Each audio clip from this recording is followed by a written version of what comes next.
우리는 이제 지속 가능성이라는 말을 일상에서 흔히 듣는다. 환경정책, 경제개발, 기업 경영, 심지어 인간관계까지도 지속 가능해야 한다고 말한다. 그러나 과연 지속 가능하다는 것은 무엇을 의미하는가? 이는 단지 오래가는 것, 혹은 무너지지 않는 상태를 말하는 것이 아니다. 지속 가능성은 존재가 자기 자신과 타자 모두를 지키며 존속할 수 있는 내적 질서를 갖춘 상태를 뜻한다. 그 핵심에는 관계가 있다. 지속 가능한 존재는 고립된 존재가 아니다. 그것은 타자와의 건강한 관계, 스스로에 대한 책임, 그리고 순환적인 구조를 통해 유지된다. 이를 우리는 선순환 구조라고 부른다. 선순환은 단순한 반복이 아니다. 서로의 필요를 충족시키며 서로를 살리고 확장시키는 유기적 흐름이다. 자연의 생태계는 그 가장 근원적인 예다. 빛, 물, 흙, 생물은 끝없는 순환 안에서 서로의 자원이 된다. 하나의 존재는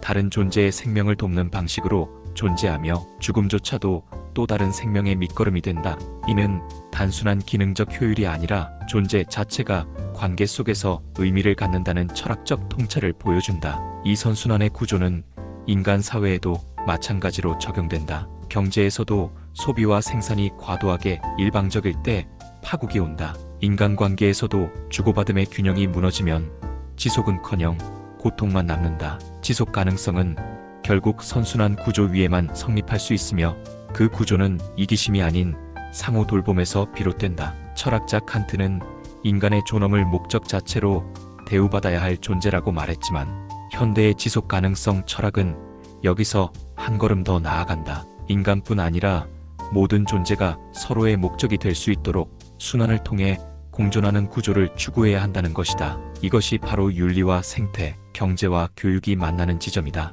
지속 가능한 삶이란 결국 무한히 축적하거나 정체된 삶이 아니라 선순환의 흐름 속에서 자신과 타자가 함께 살아가는 방식이다. 거기엔 절제가 있고 배려가 있으며 미래에 대한 책임이 담겨 있다. 선순환은 인간이 만든 개념이 아니다. 그것은 자연의 질서이자 우주의 구조이며 존재하는 모든 것이 살아가기 위해 택한 방식이다. 우리가 그 흐름을 거스를 때 파괴와 고립, 단절이 시작된다. 반대로 그 흐름에 자신을 놓을 때 우리는 다시 조화를 경험한다. 지속 가능성과 선순환은 단지 생존의 전략이 아니라 존재에 대한 태도다. 우리는 무엇을 만들고 어떻게 살아가고 있는가? 그 삶은 순환 속에 있는가?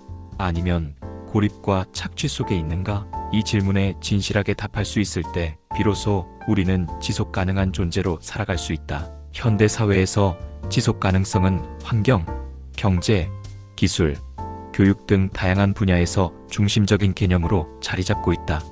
특히 기후위기, 자원 고갈, 사회 불평등과 같은 전 지구적 문제는 인간 존재의 지속 가능성 자체를 위협하고 있으며 이에 대한 대응은 필연적으로 지속 가능한 구조에 대한 철학적 성찰을 요구한다. 지속 가능성의 개념이 단순히 지속됨이라는 현상적 의미를 넘어서 존재와 관계의 윤리적 형이상학적 구조와 어떻게 맞닿아 있는지를 고찰해야 한다. 특히 선순환 구조 개념을 통해 지속 가능성의 기반 조건을 분석하고 이를 자연, 사회, 존재론적 차원에서 생각해보자. 지속 가능성은 일반적으로 미래 세대의 필요를 저해하지 않으면서 현재 세대의 필요를 충족시키는 능력으로 정의된다. 그러나 철학적 관점에서 볼 때 이는 인간 존재의 시간 속 지속성 이상을 내포한다. 지속 가능성이 실현되기 위해서는 존재 간의 조화로운 관계, 즉 자기 보존 셀프 프레저베이션과 타자 배려의 균형이 전제되어야 한다.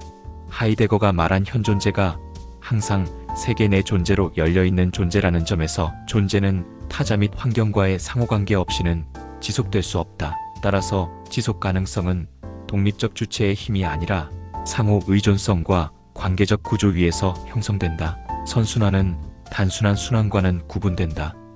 전자는 각 순환이 다음 순환을 긍정적으로 강화시키는 구조를 말하며 이는 생태계, 경제, 심지어 인격 발달의 과정에서도 발견된다. 아리스토텔레스는 니코마코스 윤리학에서 반복적 실천이 덕을 형성하고 덕이 다시 올바른 행위를 낳는 선순환을 설명한 바 있다. 자연 생태계는 이러한 선순환의 전형적 구조다. 생물 개체들은 상호 의존적 생태적 순환 속에서 자신을 유지하며 폐기물조차도 다른 존재의 자원이 된다. 이러한 체계는 지속 가능성을 가능케 하는 비선형적 구조로 일방적 투입과 소비가 아닌 순환적 가치 생성의 메커니즘이다. 철학적으로 이는 존재가 고립된 실체가 아니라 과정적이고 상호작용적인 네트워크적 실존임을 드러낸다. 즉, 지속 가능성은 존재가 순환 안에 있을 때에만 성립 가능한 조건이며 이 순환은 반드시 선한 방향성을 내포할 때에만 유지된다. 현대 사회는 자본주의 생산체계, 기술의 발전,